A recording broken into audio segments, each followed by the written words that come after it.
குழந்தைங்கள பத்திரமா பார்த்துக்கணும். அதுக்காக வானா வந்து குழந்தையோட கையை கடிச்சிருச்சாங்க. அப்படி இருக்கிற மாதிரி இருந்தால் மட்டும் வீடு வாடகைக்கு விடப்படுன்னு சொல்லி ஒரு போர்டு மாட்டணும். எல்லாம் எப்படி இருக்கீங்க? காலையிலேயே வண்டு அடிக்கிறது ஆயிடுச்சு. வேலை சோதகிட்டே சுத்துது அந்த வண்டு. அதனால கொசு வலையை தூக்கி மேலே போட்டோம்னா பாட்டுக்கு பயம் இல்லாம இருக்கலாம். இன்னைக்கு ஒரு இன்ஃபர்மேஷன் இருக்குடி. குழந்தைங்கள பத்திரமா பார்த்துக்கணும். அதுக்காக நான் சொல்றேன் இருங்க. நான் ஜோஜோவை கவர் பண்ணிட்டு வரேன். காலையிலே ஒன்றும் சரியில்லைங்க. எல்லாம் ஒரு வருத்தமான விஷயமாவே நடக்குது. தெரிஞ்சு பண்றேன்னா தெரியாம அதுவும் நடக்குதான்னு தெரியல. ஆனா தெரியாம தான் பண்றேன். ஓகே, ஆனது ஆகட்டும். என்ன நடக்குமோ நடக்கும், நடந்தே தீரும். குருவிங்களுக்கு காலையில தண்ணி வச்சாச்சு. அதுக்காக தான் வெயிட்டிங். குருவிலாம் வந்து உக்காருது 1-2. இந்த முருங்கை மரத்துக்கிட்ட ஒன்று வைக்கணும் நாளைக்கு.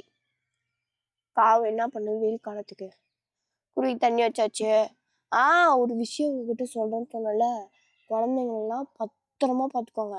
ஏன்னா நேத்தாங்க முந்தா நேற்று எங்கள் வீட்டுக்கு பக்கத்தில் டெத்துன்னு சொன்னானா, அந்த டெத்தில் சொன்னாங்களாமா ஒரு அக்கா, எங்கள் அம்மாவுக்கு தெரிஞ்சவங்க, குழந்தைய கீழே படுக்க போட்டு போனாங்களாம். வானா சொல்லுவாங்கல்ல, வானா வந்து குழந்தையோட கையை கடிச்சிருச்சாங்க. வானா வந்து கையை கடிச்சு அப்படியே இருந்திருக்கு, ரத்தம் வந்துட்டு இருந்திருக்கு. குட்டி பிள்ளைல அதுவும். அந்த குட்டி பிள்ளை வானானை பிடிச்சிருக்கு. வானா அந்த பிள்ளை கையை கடிச்சிட்டு இருக்குது, குழந்தை அந்த வானானை பிடிச்சிட்டு இருக்குது. அப்புறம் வந்து அப்படி அவங்க வீட்டில் இருக்கவங்களாம் வந்து பார்த்து அதுக்கப்புறம் அந்த வானானை விட்டுட்டு ஹாஸ்பிட்டலுக்கு கூட்டிட்டு போனாங்களாம். அதுக்கப்புறம் என்ன ஆச்சுன்னு தெரியலையா. இளவு வீட்டில் சொல்லிட்டு இருந்தாங்க, டெட்டு வீட்டில். அதனால குழந்தையெல்லாம் பத்திரமா பார்த்துக்கோங்க. இன்னைக்கு கூட பாருங்க வண்டு வந்துச்சா, நல்லா வலை போட்டு விட்டேன் சோச்சோக்கு. நம்ம கையில தான் இருக்கு குழந்தைய பத்திரமா பார்த்துக்கிறது இல்லை. அது படு செவனு இருந்தாலும் படுத்துருக்கு, நம்மளாம் விட்டுட்டு போகக்கூடாது. உக்காந்து எந்திரிச்சது தலையெல்லாம் ஒரு மாதிரி கிருட்டுங்குது. வயசானாலே இப்படித்தான் போல. அப்புறம் நீங்க நேற்று சொல்லி நீங்க கமெண்ட்ல நேற்று ஜோஜோக்கு கழுத்துல உரம் விழுந்துருச்சுன்னு சொன்னோடனே ஒரு கமெண்ட் படிச்சேன். இனிமேட்டுக்கு அடிக்கடி உரம்லாம் விழுணும், பத்திரமா பார்த்துக்கோங்க அப்படின்னு. நேத்தாச்சும் கழுத்து வர, நேற்று நைட்டு நெஞ்சு வர. எங்க அத்தை என்ன பண்ணாங்க, தலைவாணி 2 பக்கமும் வச்சாங்களா, மேடம் வச்சாங்களா, ஜோஜோ உந்தி உந்தி உந்தி உந்தி உந்தினதுல நெஞ்சு வர விழுந்து பிடிச்சாட்டுக்கு. நைட்டுன்னா ஒரே பயங்கர கத்து கத்து கத்து கத்து கத்து கத்து கத்து கத்துன்னு. எதுக்குதான் அழுகுதுன்னே தெரியாம அப்புறம் எங்க அம்மா திரும்ப எல்லாம் போட்டு நீ பார்த்தா நெஞ்சு வர விழுந்துருக்கு, பின்னுனே இருந்திருக்கான். அதுக்கப்புறம் எங்க அத்தை எங்க அம்மாலாம் 12 மணி வரைக்கும் என்னென்ன பண்ணி விட்டு, என்னென்ன எண்ணெய் தடவி நீ விட்டு எல்லாத்தையும் பண்ணி உரம் எடுத்து விட்டாங்க. எங்க அத்தையும் நேற்று 12 மணி தான் தூங்கினாங்க. ஆமா, ஆனா ஹாஸ்பிட்டல் போகலாம், ஆனா காலையில நல்லா இருக்கு, அது நைட்டு தான் அப்படி. அது என்னன்னு தெரியலப்பா. இந்த குழந்தைங்களுக்கு நம்ம டே ஃபுல்லாக ஒரு ஃபுட்டு சாப்பிடுவோம், டே ஃபுல்லாக காரமாக சாப்பிட்றோம்னு வச்சுக்க, கூலிங்காக சாப்பிட்றோன்னு வச்சுக்க, எது நடந்தாலும் அந்த நைட்டு தான் நடக்குது. காலையில் அதுக்கு ரியாக்ட் ஆக மாட்டேங்குதுங்க பேபி, நைட்டு தான் ரியாக்ட் ஆகுதுங்க. பாரு, காலையில் பிடிச்சிருந்தாலும் நைட்டு தான் அழுகுது. நாங்களாம் ஓட்டுக்கு காசு வாங்கல சார். ஆமாம், நாளைக்கு ஹாஸ்பிட்டல் போகணும், எலெக்ஷன் டைமு. சரி பார்க்கலாம். காலை சாப்பாடை இப்போ தான் சாப்பிட போகிறேன். ஏன்னா லேட்டாக எழுந்திரிச்சேன், லேட்டாக பால் குடித்தேன், லேட்டாக சாப்பிட்றேன். That is the reason of this தப்துப்ரை. இது வேறு லாங்குவேஜ். எங்கள் வீட்டில் இன்றைக்கி வந்து வாழைக்காய் பொரியல் வித் பாவக்காய் குழம்பு. வாழைக்காய் வந்து கொஞ்சமாக தான் எடுத்துக்கிட்டேன். நான் எப்பயும் சாம்பிள்னு சொல்லிட்டு சாப்பிடுவேன். இன்னைக்கு எடுத்ததே சாம்பிள் தான், சாம்பிளோடய முடிச்சுடுவேன், சாப்பிட மாட்டேன். ஏன்னா வாழைக்காய் பிடிச்சிக்கணும். ஸோ நம்மளோட சேஃப்டி முக்கியம் ஃபுட்டுக்கு. சரி, நான் போய் சாப்பிட்டு வந்துடுறேன். காலையில் என்ன சோகம் என்ன வருத்தம் இருந்தாலும் காலை சிற்றுண்டி மிகவும் அவசியம். ஓகே, நானும் என் ஹஸ்பண்டும் ஜோஜோவை வீட்டில் விட்டுட்டு சின்னதாக ஒரு அவுட்டிங் வந்திருக்கோம். மினி சைஸ்னால் வீட்டுக்கு பின்னாடி. நான் அங்கன்வாடி போவான்ல, அங்கே தான். வீட்டிலேருந்து ஒரு 2 நிமிஷம் 2 நிமிஷம் ட்ராவல், டக்குன்னு போயிட்டு டக்குன்னு வந்துடுவோம். ப்ளவுஸ் ஸ்டிச் பண்ண கொடுக்கணும், அந்த வேலையாக வந்தோம் நானும் என் ஹஸ்பண்டும். ஜோஜோவை அம்மாக்கிட்டேயும் அத்தைக்கிட்டேயும் விட்டுட்டு.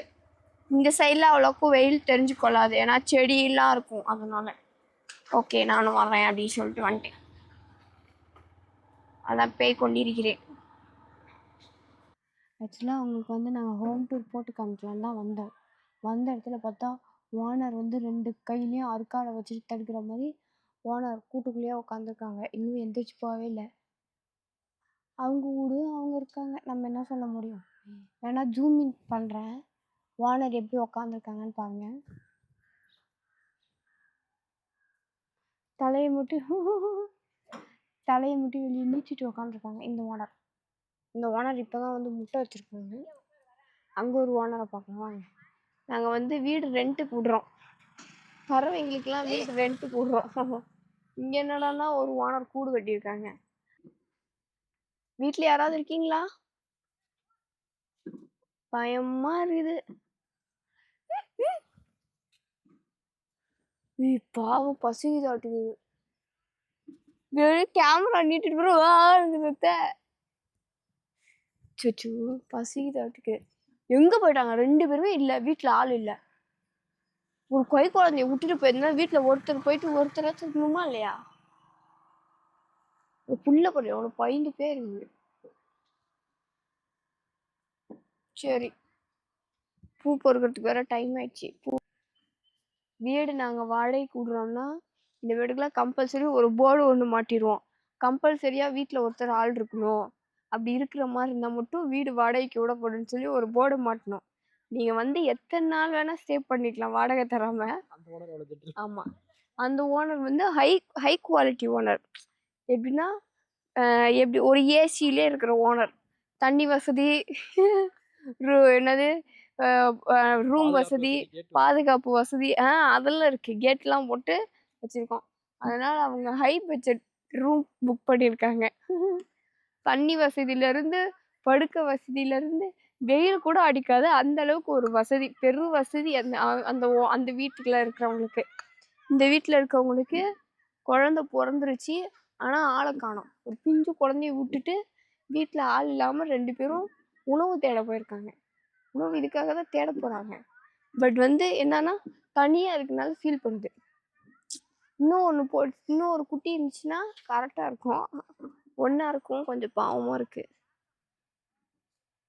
நான் கூட வீட்டில் யாரும் இல்லைன்னு நினச்சேன்.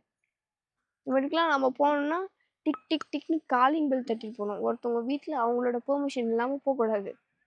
இதே நான் ஓனராக இருக்கவும் தான் போனேன். எங்கள் வீட்டில் வந்து நிறைய அவைலபிள் இருக்குது. அங்கே வீடு கட்டிக்கலாம், அங்கே வீடு கட்டிக்கலாம். நான் அந்த என்னது கருவேப்பிலை மரத்தில் கட்டிக்கலாம், அப்புறம் பாவக மரத்தில் கட்டிக்கலாம், பப்பாளி மரத்தில் கட்டிக்கலாம், சப்போட்டா மரத்தில் கட்டிக்கலாம், திராட்சை இதில் கட்டிக்கலாம். அந்த பொறுக்கிறத நிறைய ஃபெசிலிட்டிஸ் இருக்குது. ஸோ யாரும் பயப்படாதீங்க. வீடு ரெண்ட்டுக்கு கிடைக்குன்னா ப்ளீஸ் காண்டாக்ட் மீ.